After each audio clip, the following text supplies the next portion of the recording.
Welcome back to another exciting episode of Uncharted Your Sidekick for Life. This is episode 8, and today, Dan Dillard, Dr. Leon Vanstone, and myself, Natalie Peyton, are thrilled to have a very special guest with us, Joseph Kopser, in the studio. Joseph is a seasoned mentor with a wealth of experience in leadership, team building, and entrepreneurship. His impressive background includes 20 years of military service, founding and growing successful companies, and a deep commitment to helping others achieve their potential. Today, we'll hear about his journey, explore his take on mentorship, and discuss how we can all navigate the uncharted waters of life and career with confidence. Our Gen Z contributors who were interviewed by Anais Schmidt and myself include Kiera, who talks about the challenges she faces when adjusting to college life, Jose, who shares his fears about the economy and the environment, Mariela, who asks about the best way to have work-life balance, and Sarah, who talks about developing her community in a society where she feels lonely. Let's have a listen. Welcome to episode 8 of Uncharted, your sidekick for life. With us today, special guest host, mentor, Joseph Kopser. Yay! We got it. We were talking before the show about The 100 different ways to mess up my name, yeah. And I probably jinxed you, and yet in the end, you pulled it out and did it perfectly. I had a deep think about that. Yeah, but it was awesome. Well, let's just do intros. Once again, let's start with... Good morning, everybody. I am Natalie Peyton. I'm an actor, comedian, and podcast personality. Like it. Hello, everyone. I'm Dr. Leon Vanstone, rocket scientist, storyteller, and entrepreneur, and of course, co-founder of Founding Up. Of course. Naturally, naturally. Dan Dillard, entrepreneur, media entrepreneur, and co-founder of Founding Up, among other things. And we'll leave it at that. And our guest host. Yes, and I'm Joseph Kopser. I guess in the context of this podcast and the way you all have it structured, which I love, by the way, and to be here on number 8 is pretty cool. Yeah. So it puts a lot of pressure to figure out what my biography would be.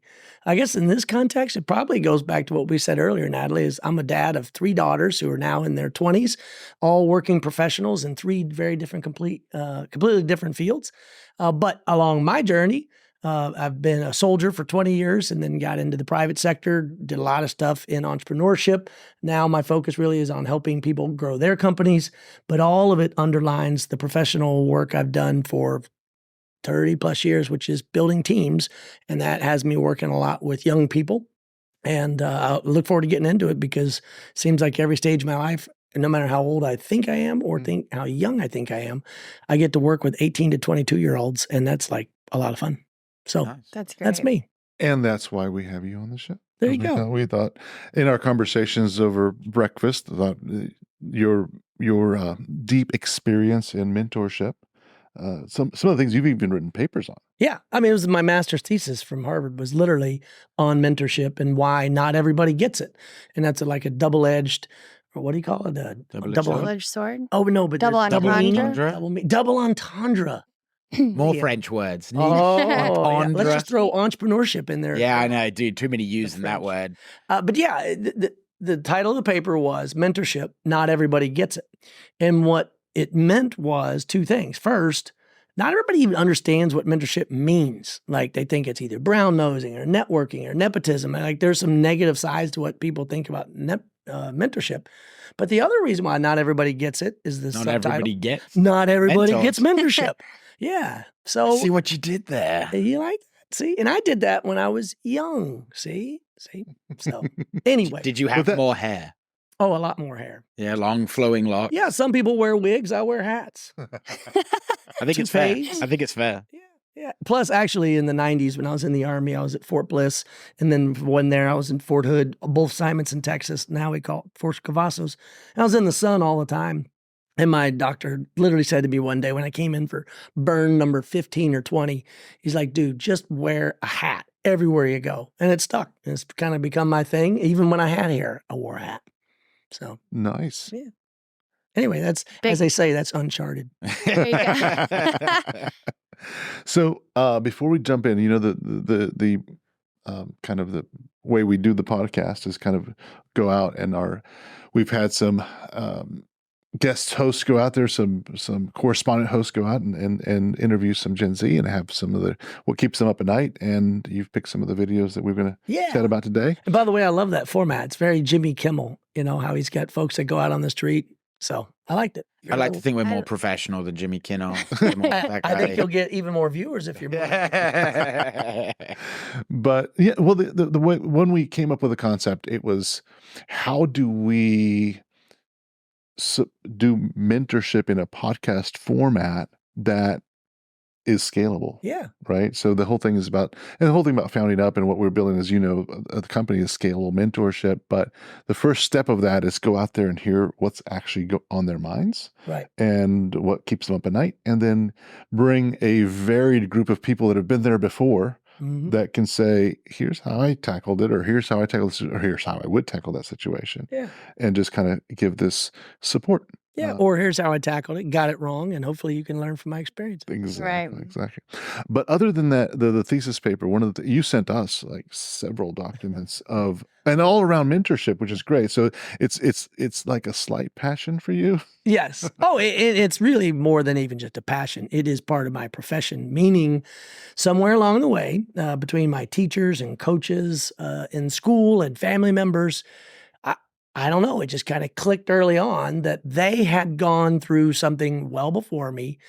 And either they said it very deliberately, or I just kind of picked up on it, that if I could just pick a nugget here and take a little bit from there, and she told me this, and all of it kind of combines together. What happened when I turned and looked backwards in life is, I became the product of all of those mentors over life. Now, a little bit that this person does, a little bit that that person does. I'm not a reflection of any one of them, but I'm a compilation of all of them. And so that's why I was very deliberate in my career to always try to turn back and then remember that I was that knucklehead still am a knucklehead, as Leon might point out, but still know that I didn't know what I didn't know when I didn't know it, and just try to remember that. And then that's why I write a lot. That's why I post a lot. That's why I try to teach a lot. Whether anybody's listening, I don't know, but I'm broadcasting, so we'll see. Yeah. I have a quick question. When you're posting about what you've learned or reflections okay. So not just what I've learned in reflections, but, and I mean this sincerely, it might sound a little cheesy, but I remember being 17 years old and having very little clue about what I was going to do in life and how I was going to do it, that I soaked up every bit of, reading and book and lecture and going to places and being real nerdy and just trying to pull because I didn't know. So I always kind of imagine that 17-year-old who doesn't quite know, in their brain what she or he wants to do. So that's one audience. Then the other audience is more in their 20s and 30s. And so every time I was looking for new opportunities in the Army, and then when I got out, I always knew that I just didn't know what the other side was like. What was it like there? And so when I'm doing postings and writings, I always try to keep those two people, A, the teenager, and B, that 20, 30 something in mind, because now that I look back, it's like, oh, it should have been obvious, but it wasn't obvious. So that's what that's the so audience. Interesting. Yeah, paying it forward. Well, yeah, trying to pay it forward, but more importantly, remembering that I just completely didn't know what I didn't know, and we can get into some of those examples because some of them are pretty funny. Awesome. Well, let's jump into some of these questions and see how much of that comes out in the questions that we're answering. So let's see here. First one we have is Kiera. She's adjusting to college life. So you're away from your family right now, and how is it for you? How is it for you? How do you live being away from your family in a new environment? At the start, it was really hard because there's just some things you never realize. Like sometimes back in my house at home, me and my sister share a room. So sometimes it's weird walking in this room and there's like not another person. It's like quieter a lot of times. I can't go downstairs and start a conversation with my family or expect someone else to be there. There's also just like some random things that I kind of miss. I kind of miss how more lively my house was. I miss eating like meals together. And that was something really weird to get used to. Also, like I have two siblings, and then I spend a lot of time with them too. So just now, like being home by myself a lot, I'm just like, oh, how do I spend this free time by myself? Oh, yeah. Glad you picked that. That was really Or probably you one of my picked favorite. that one. No, excuse me. I loved your format. You gave us, 20, 30 videos of all these interviews, which were great. And then you pressured me to pick 5 that I thought were just the neatest. And hers really hit me. I liked it. So Tell me why. well, what she speaks to and what many of your listeners grapple with, and really all of us, is this constant tension in our lives between I want to be my own person, but I also want to be a part of a community. And whether that community is your family growing up, that community are the people you go to school with, that could be a sports team, that could be your work associates. You're in this constant battle between, am I defining myself as an individual and my own likes and interests, or do I like being a part of, like she said, those loud family dinners? Well, those loud family dinners can be fun and raucous and great, but more often than not, you're having to conform in many ways to what those family norms are. Now, some family norms are quite dysfunctional and they're loud and yelling and they're going back and forth. But some of those family norms might be that there's an uncle or a mom or somebody who's like the dominator in the storytelling. And so she might love being a part of being on and listening, but maybe she doesn't get to have agency. Have agency and use her own voice. And so it's really evolutionary. And that's the thing I tell audiences a lot and tell people when I'm working with them is that tension between I need to stay in this cave with all of my other cave dwellers because it provides security. There are hunters and gatherers that go and grab the food we need. And then I've got my role, whatever it is, but there's security. However, look outside that cave and see all that daylight. There's a whole world out there.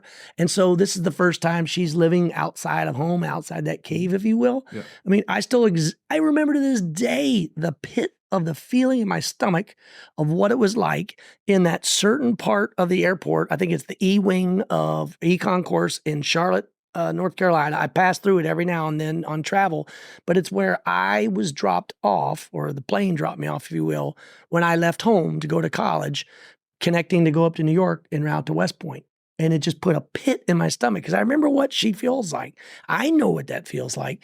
But yet I loved school, but I missed home and I missed family. And it's a constant tension and it's 100% natural. Yeah.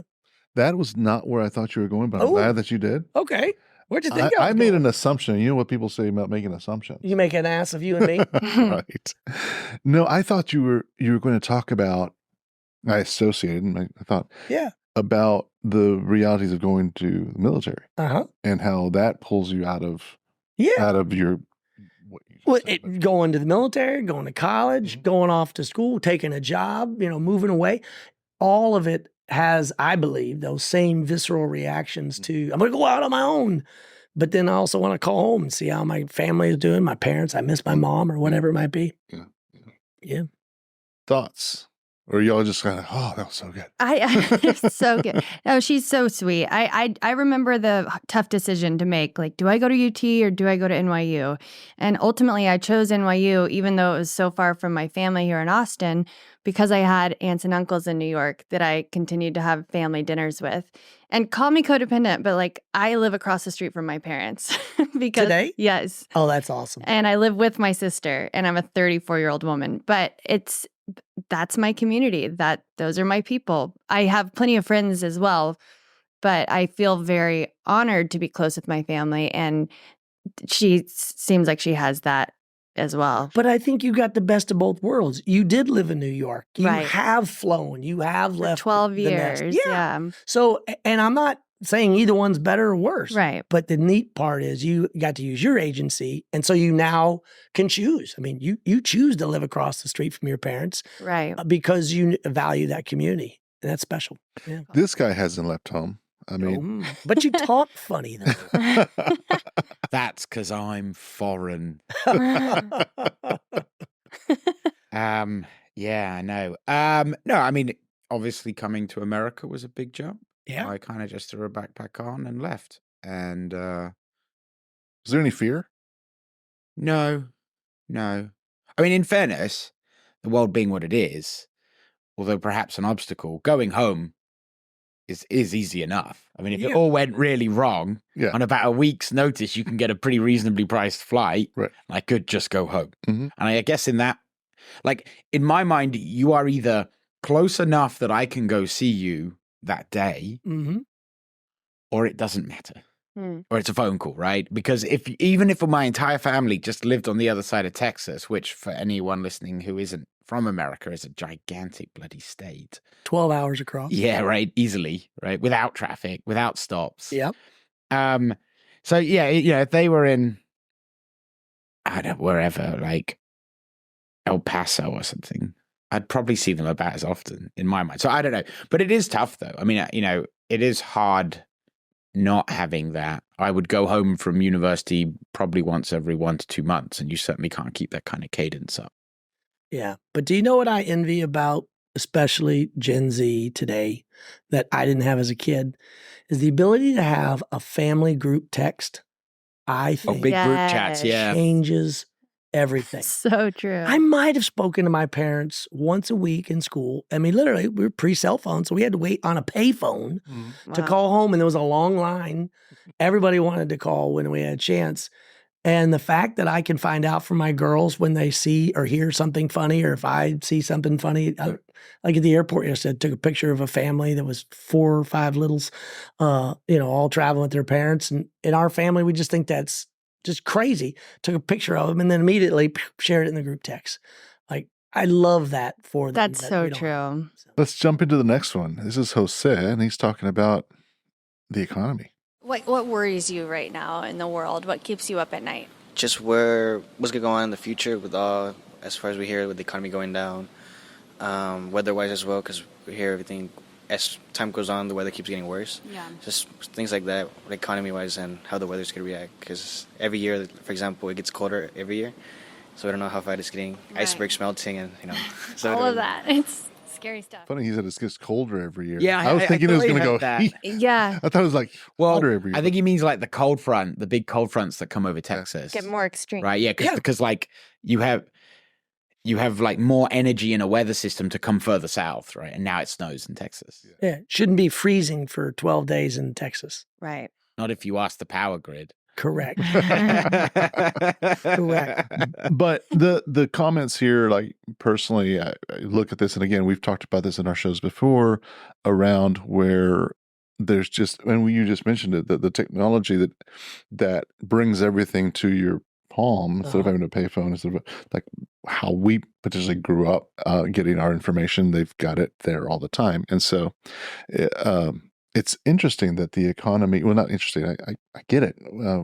If everything is like the economy sucks and prices are high and getting jobs and all that, it does make a lot of sense, as well as global warming. So I understand where he's coming from. And any thoughts on? Yeah, it's interesting. So I took this question slightly different, but it almost reminded me, Natalie, I don't know if it was your comment, but at the end of one of the podcasts, you said something about it'll be all right in the end. Oh, yeah. If it's not, in the end, everything will be all right. And if it's not, it's not the end. Correct. And so that's really the advice I would give to him, which is, whether it's social media bombarding us or somebody with an agenda and someone says the sky is falling and this is terrible and that's terrible, at the end of the day, I think the earlier you learn, and I didn't learn until late into my 40s, the importance of things like mindfulness and being very deliberate in your thinking, and whether you call it meditation, some people call it prayer, you call it whatever you want, but to be able to remove the outside world for a while from your brain, from influencing your brain, and just kind of unplug, and then really focus on what you can control. And that's really what speaks to me when I hear him talk about the fact that, yeah, I mean, if you look at the news and you look at everything going on, it sounds like it's really terrible. Right. But if you're still here and you're still breathing, you still got a chance. And then that's where things like mindfulness really come in to say, let me slow down. And it's the Serenity poem that I love sharing with people that I always screw up. I never get the quote right, even though I love it, which is basically, God grant me the serenity to accept the things I cannot change, the courage to change the things I can, and the wisdom to know the difference.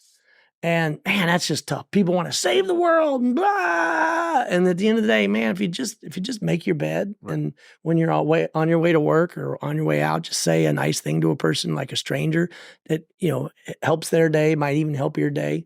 That's the stuff I always like focusing on. Now, Does it suck when you're out of work? 100%. Does it suck when your job is miserable and your boss is a jackass? 100%. But even within those worlds, there are things that you can control that hopefully people like him and others can kind of get to that faster in life than I did. And, recognize that you can't control it all.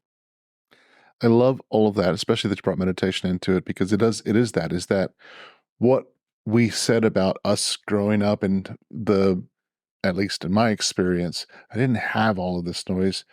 It wasn't necessarily that I meditated. It's just that noise wasn't there. So what we're saying is take that same situation, bring it to today and cut that noise out so that you can enjoy the present moment and enjoy what your future is.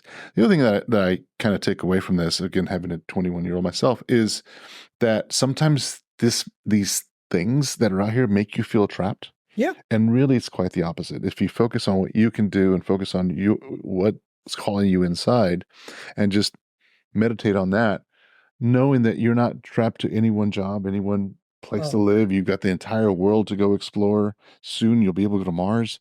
There's all kinds of things. And you can, if you can get a connection to the internet, you can work almost anywhere. Yeah. Almost anywhere. So. Any other thoughts? Or just makes me think of a book somebody gave me last night called Calm the Down. And the moral of the book is focus on what you can control, not on trying to control outer circumstances around you, because that's what will cause anxiety. 100%. So thanks, friend, for that book.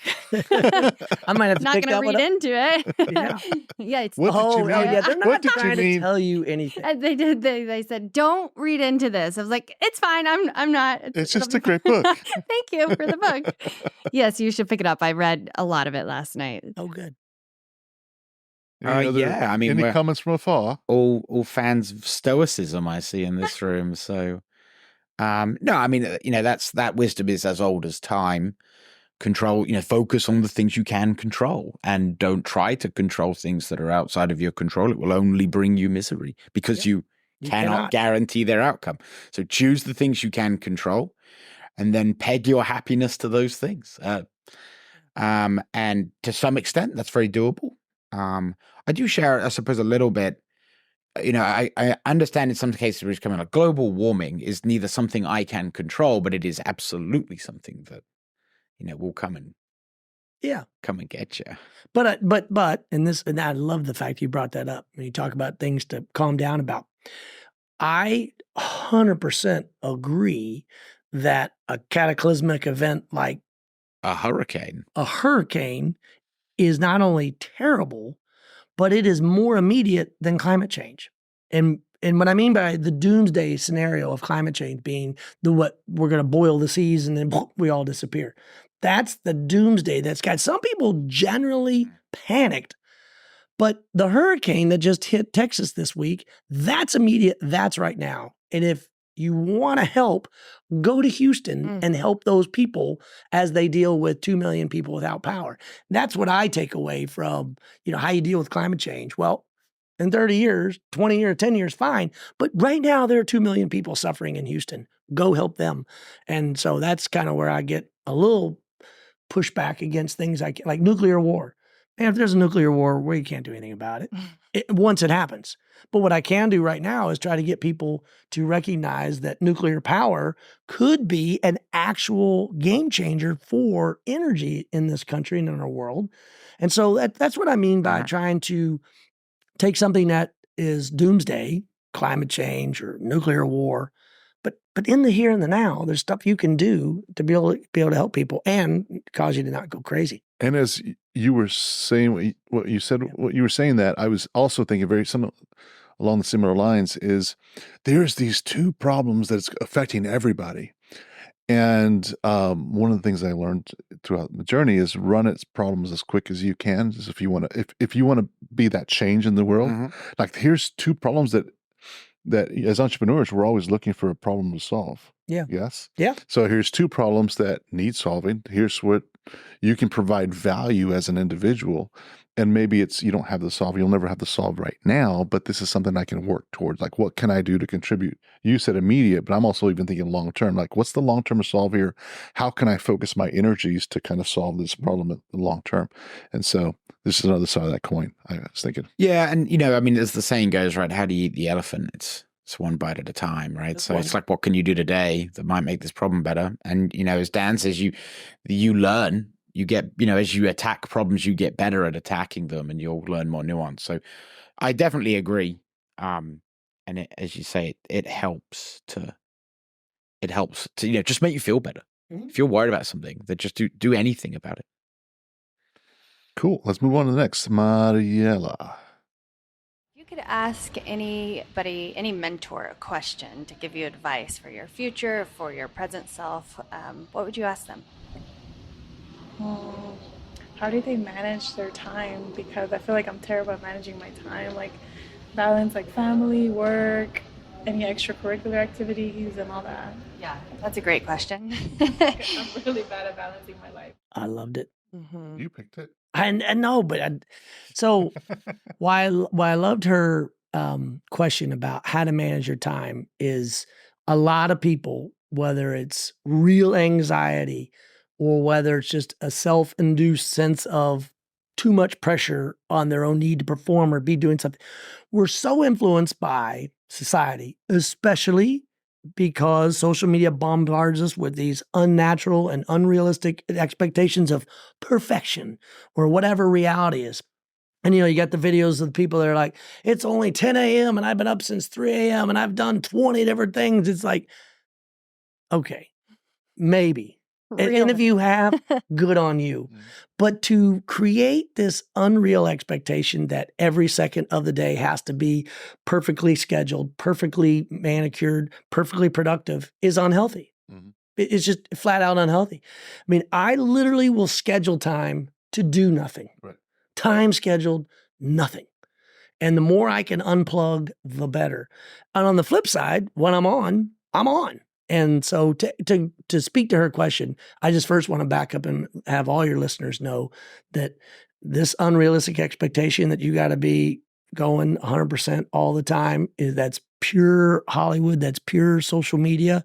Just step back and take a breath. That's the first thing. And then number two, you do want to also realize that life is precious. I mean, the older you get, the more you realize it, because when you're young, you got all the time in the world. Maybe you have less money, but you got plenty of time. And then as you get older, you're like, oh, I'm running out of time because I no longer am in the world just as a person. I'm now perhaps a partner, and I'm now perhaps a parent. And then you are responsible to more people. And so your fraction of choosable time gets smaller. And that's the precious thing that I try to tell everybody, in their teens and early 20s especially. By God, don't squander that Saturday morning. Right. You're in good health. Walk, go, explore, do things that in 20, 30 years, you're going to look back and be like, I sat in my bed and did nothing but doom scroll for like 4 hours. Yeah. And yet sometimes it's okay to doom scroll. Yeah. Just don't do it too much. So anyway. I love that. I think, time is I was talking to one of my business coaches, and she's like, time is this construct that is different for everybody. Like, yes. We don't know how much time we have. It could be, you're 28 and out, or you could live to 105. Yeah. Right. And so what we do with the time that we have is it's just going to be different. You can't measure yourself against that next person. So I think to your first comment against measuring these people that are trying to track every moment, not realistic, and it's just understanding and respecting that time is different for you, and what do you want to best do with that. I do notice that the older I get, the more I get less worried about time. I think being and I see this in my daughter. She's 20. I don't have time for that. I don't have time for this. I don't have time for this, because there's just trying to figure out. Part of it for me was I was trying to do everything at that age. It's like, I want to do this. I'm interested in learning this, and I just realizing that I can't do it all, and just also maybe that was excuses at some points. I don't have time. And as you get older, you learn that you make time for what's most important to you. Yeah. And whether it's deep work or time away, that's important to me, and having that balance is important. And so I think understanding how that time changes for you, especially over time, is I kind of use time there twice. But yeah. Well, several years after the Beatles broke up and John Lennon kind of stepped away, he came back and wrote an album that's still considered to be one of his greatest pieces ever. But one of the songs that he writes is about the fact that he's just sitting there watching the wheels go round and round, no longer on the merry-go-round. And it's a beautiful song if you haven't heard it, and I recommend all to listen to it. And he speaks to that point about journeys in your life. Time will take on new meaning. It's like the proverb who is it that in the morning walks on 4, on midday walks on 2, and in evening walks on 3? A person. A person. Life. So they crawl, they walk, and then they walk with a cane. And at every different part of your life, you're going to be walking at a different speed, and time therefore takes different meaning. So I would just go ahead. You were about to say something. No, it reminds me of a guest we had on yesterday. Who was talking about sometimes she'd call an older individual. She knew she was going to get a story. Yeah. And it's like, I didn't have time for that. But then she realized that what he was doing in that storytelling, every time he had a story, is he was explaining a context that was going to serve her and save her time in the long run. Because if he can give her the entire context of who's married to who and how this affects this decision, all these other things, then she can know how to get her answer quicker. But it's going to take her investing this half hour listening to this story. Yeah. So I just, that what you said reminded me of that.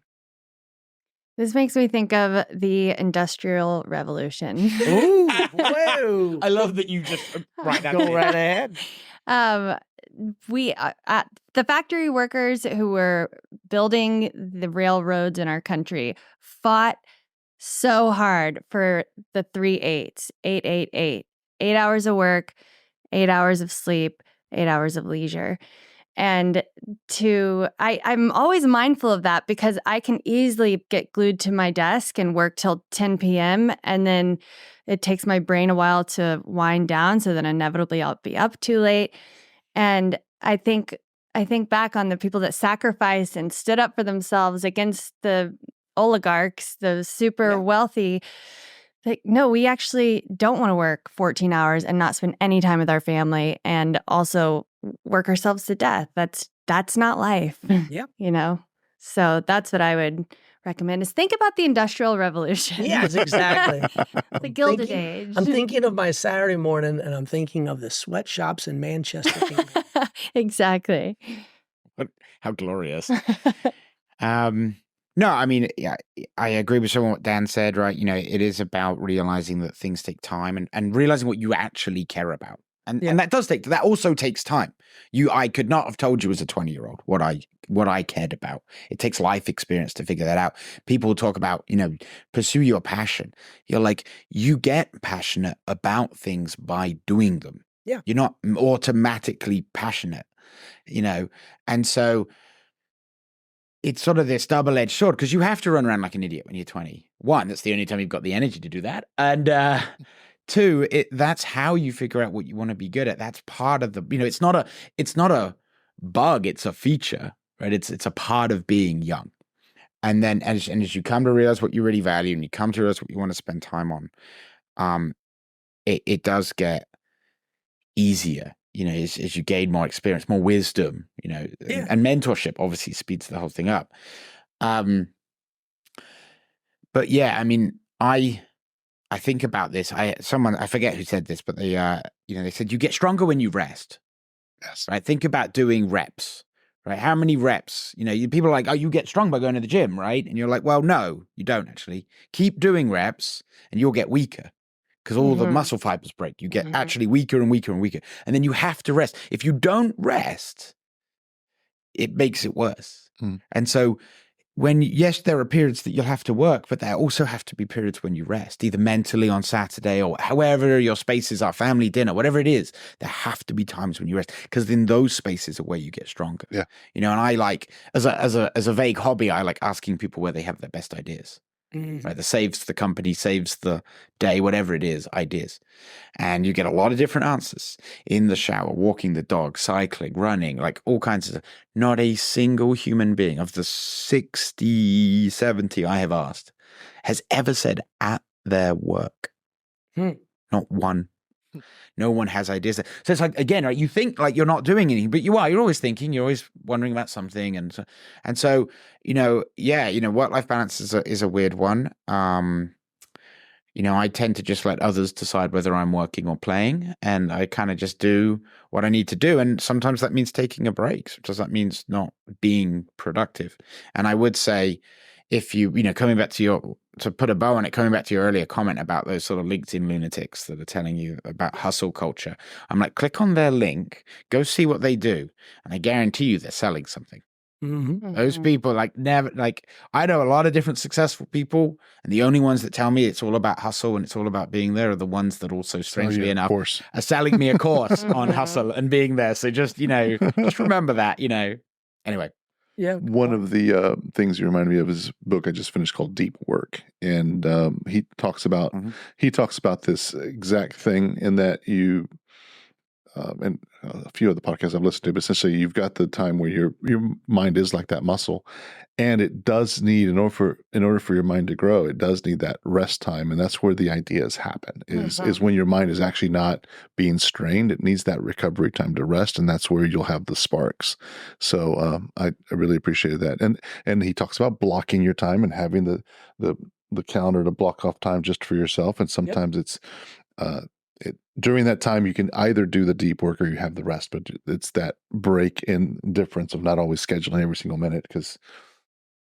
And he points out that social media has been really horrible for deep mind and deep work because you just always feel like you always have to be entertained, and that's not allowing the iceberg, if you will, of the rest of your mind to do its work. It's just kind of keeping everything on the shallow end. Yeah, and to her question, before we go to the next one, two very simple things that I've found to be immensely valuable over the last few years because of technology. Number one is the focus button on my phone.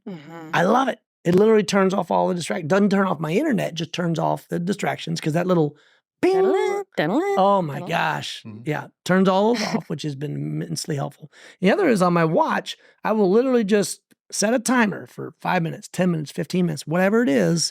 And that allows me to stay a little structured, because I can go too deep, too far into one area or get distracted by another. But I've had my, watch. It tells me, okay, focus on this for 30 minutes pull you back, and then pull back out. So really cool. I like that. I like sometimes go to a coffee shop without your power cable for your laptop. That's a great incentive to get something done. Yeah. All right, you got 2 hours, get it done. I like that. Right, I haven't done that on purpose, but I've done that on accident. And you're right. You're like, it gets done. Yeah. I'm ignoring this, and I'm just like, oh God. battery, out of battery. Watching it shrink. Yeah. All right, let's move on to Marielena around tech scared. We just talked about technology. So let's see what this is. Do you ever feel like you are getting technology overload? Yes, because sometimes I feel like I don't know what I would do without it, and it's just like, that's not a good thing. I'm like, what if the internet goes out? What are we going to do? Yeah, I mean, where do you even start with that one? What's so cool about the fear of technology, whether it be our overdependence on it or what it might do in our lives or take over, AI or all these monsters, is we can still, kind of to our point before, you can still unplug. And the more we unplug and just practice what it's like when you're unplugged is a good, helpful reminder of it. So I hear a couple different things that she's concerned about. And one of them is, if the internet does go out, what do we do? And there are some real world things that you can do. And before, whether it be storms or whether it be weather patterns or whatever, I do think, and this is not like, conspiracy weirdo theory. This is like, no, seriously, get like 4 or 5 gallons of water, put them in the bottom of your pantry, and just rotate them out every now and then, pull from one. It's that way in case something does go down, the grid does go down on cyber attacks, you at least have a few days water. I mean, that's the simplest. Canned food. I mean, like, I don't be too weirdly conspiracy theory, whatever, to responding to her question, but there is a need to have just canned food in your house and a can opener If you're gonna have canned food, have a can opener. But that's There is a very trick real. where you can take those cans and turn them upside down on cement and do this. I saw this on the. Oh, You like saw it on rub the the internet. Really? off. But then Yeah, when just the like- internet's down, you're not gonna be able to figure out how to do it. Well, Yeah, you're not we're going to sharing find this now. So remember Reference this. video. If you find yourself without a can opener, Okay, there you turn go. it upside down on that little rim. Go against the sidewalk grind, and do grind, this. Grind the it, bottom off. and it just grinds that ring off, and then it just opens. Wow. Anyway, I I just can't wait to try this. anybody food for thought. There. There you Just- go. Well, Love that. I may have to try this at some point. But her concern is real that if we become too reliant on technology, and God forbid, whether it be a weather pattern or other unnatural disaster, you were stuck without technology. You need to have some backups, and you can go on the internet before the event if it were to happen, and just look up the 10, 20 things that are very simple techniques. Because guess what? We went about 1 million years as human species until electricity came around within the last, 150 years-ish in terms of widely adopted, in the last 30 years in some parts of the world. So we'll be fine. You just need to take a few steps. At least that's what I interpret. I don't know how you all Sure. interpreted her question, but that's one way I took it. That's more of like a survivalist Yeah, absolutely. interpretation, which I like because my brain went to, Spectrum was out the other day and All over Texas. All through. all Yeah. over Texas. And that is why you live across the street from your parents who have Google Fiber. So what I did was go to my parents to work. But I did allow myself, without really realizing it, to panic a little bit. Like, I have this to do. I haven't doing, but then when I came to, I was like, just go across the street, Nat, like get your work done. So that's one thing I thought of. But another thing I thought of is my sister and friends, we all have the same group of friends, have been, I just realized, and call me naive, but that there's now rehabs taking people in for tech addiction. Wow. Oh. I had not known that. No, that makes sense, actually, Right? but I hadn't. Yep. I hadn't ever occurred to me. People that can't stop playing video games for 15 hours, or it's the doom scrollers, or it's, it probably shows up in many different ways. It's an addiction. It's an addiction. And so upon learning that, we all sort of reflected, remember when in, the early 2000s, late 90s, how we used to hang out and have sleepovers? Like we could go hours without looking at a TV or a phone, and we were just together. And so we reflect on that, and we try to be mindful of that, have our phones put away, have our computers put away while we're spending quality time with one another. Because guess what? We've done it before. We can do it again. Since antiquity, we've been doing it. Yeah. Reminds me of, again, I'll go back to the book I just finished.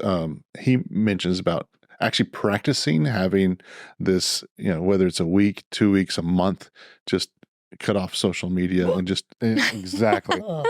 And But how am I going to tell everyone about all the things I did? I've been up since 3 a.m. Dan. They need to know. Exactly. Braggogram. And what he says is he tried that as an experiment, and he actually offers that to others, and that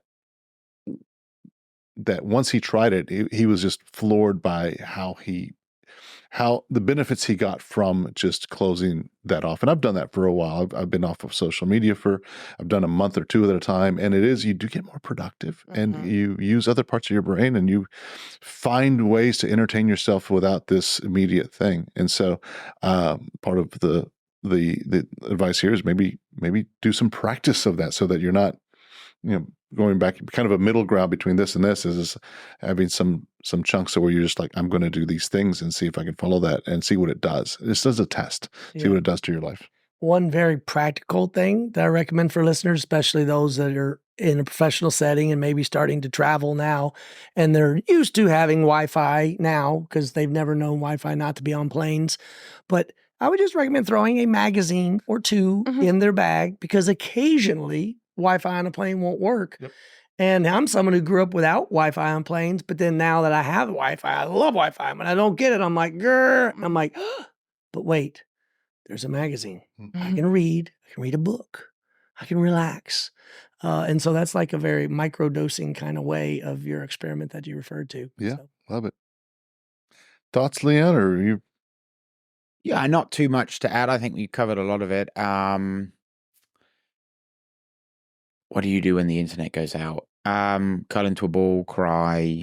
I will say. So I look at my younger sister, who was in school through COVID, and I look at the way she did socialization. She socialized. She and a couple friends would all get on like a Zoom call. And they still do this. You know, COVID's gone, but some of it stayed. So they'll just be at home doing homework or watching videos, whatever it is, or just like doom scrolling on their phone while also in a meeting. And there's 3 of them on it, and they'll just like randomly talk to each other. And so it's sort of a weird one. I feel like, what do you do when the power goes out and someone's like, whoa, we used to make our own fire. It's like, right, but if you've never made your own fire, 100%. And so it is such a different world, but I the answer is, as you say, just go without it and try it. When you have abundance, that's the time to practice, and so, no, I mean, that's all you can do. The world will ever change. That's the only thing, that I in my short time, I've realized is that everything always changes, and it has always been changing, and it's only getting faster. So, the internet's going to go out. Thanks, Spectrum or Austin Power Grid or whoever you are. And, that's coming. So get used to it. Practice that. Talking about the event, go back to the last freeze we had in Texas where power grid went out. And what do? All of a sudden, we live on this street that's kind of a slope. All of a sudden, you saw people coming out, and it was iced over. And we turned it into a slide, and we it's just like, and we had everybody that could bring whatever would slide on ice. Yeah. And then you saw these families that started doing that, and everybody was taking turns and we're pulling each other up. And it was like all of a sudden the world came out and started doing fun things, which I thought was really cool. I love that. Add that. All right, we got time for one more, and we've got a choice. It's either going to be happiness or community. And you. You can't have both. Let's go with community. All right. Okay. It can create happiness. Hey, that's smart. My attraction towards developing a community is a response to feeling isolated in my society. I don't think that in my experience, they taught us to do that. They taught us to, make friends and go to school and, if you have a job, to build connections at your job, but they've never really taught us to just build community just because. It's more so like build these connections at work so that you can go further, or have, friends that you can rely on, but it's not so much just build a community because that's what humans are meant to do. It's kind of like for the purpose of getting yourself higher. Exactly. Obviously, you can see why I chose community based on the other earlier conversations today. She hit it in her point. We are human animals, and we literally evolved to survive, to succeed by different ways of working together. And sometimes that way of working together is simply being together, just being in the same room.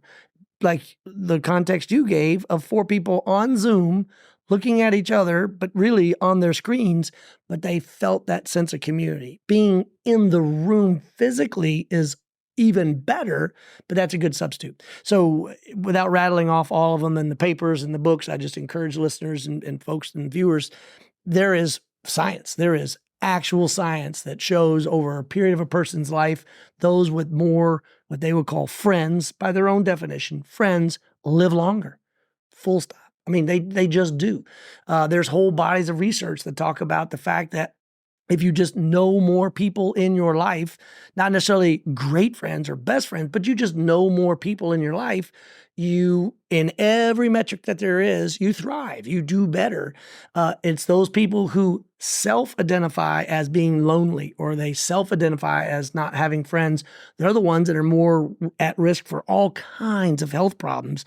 So I recommend people having community for just the human health of it, not just for jobs and just like she aptly points out.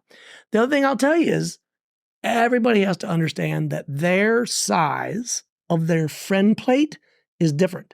So someone might have, my wife has a very small friend plate. Her friends have been her friends for 30 years and she loves those friends and they're her dearest friends and she talks to them a lot and sees them a lot, but her friend plate's about that big. I love my friend plate being this big.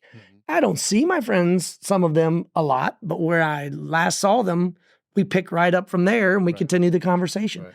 Everybody's definition is different, but there are just whole bodies of work out there about the purpose of community.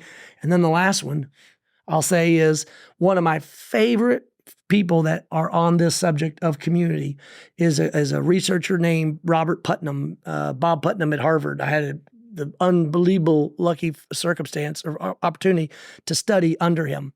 And he calls it social capital.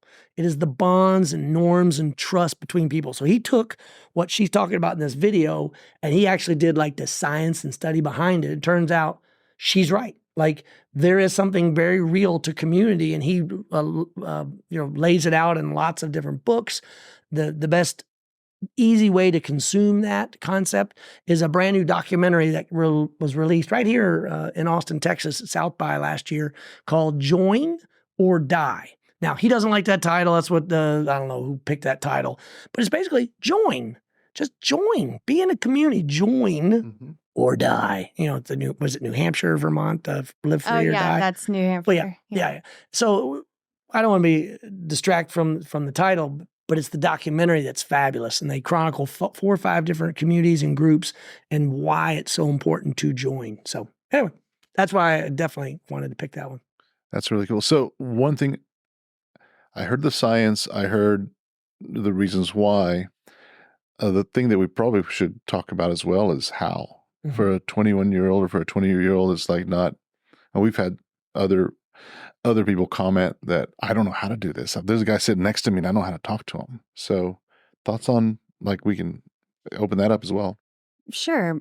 One way is just to get out of your house and choose to do something. Last night I went to candlelit yoga, and the teacher, it was really lovely. The teacher kept saying, "Was the power out?" It was, and there were those fake safe candles, but still, she would say, "Lift your arms up and gather all the energy that we're creating in this room together, and bring it down to your heart center." And then she mentioned, believe it or not. She said something her grandmother said, that a flower cannot fall without a star being affected, meaning the sun, the skies, the planets, and the earth are so interconnected, as are we as humans. And doing good things with one another, she said, believe it or not, has a ripple effect across the world.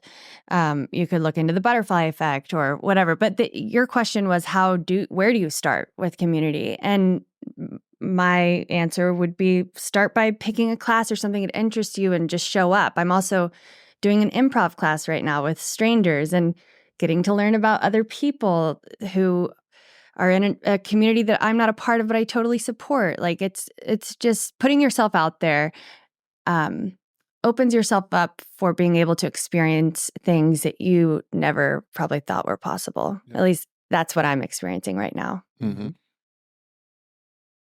Are you going to start with something from space, like from space? Small step for mankind?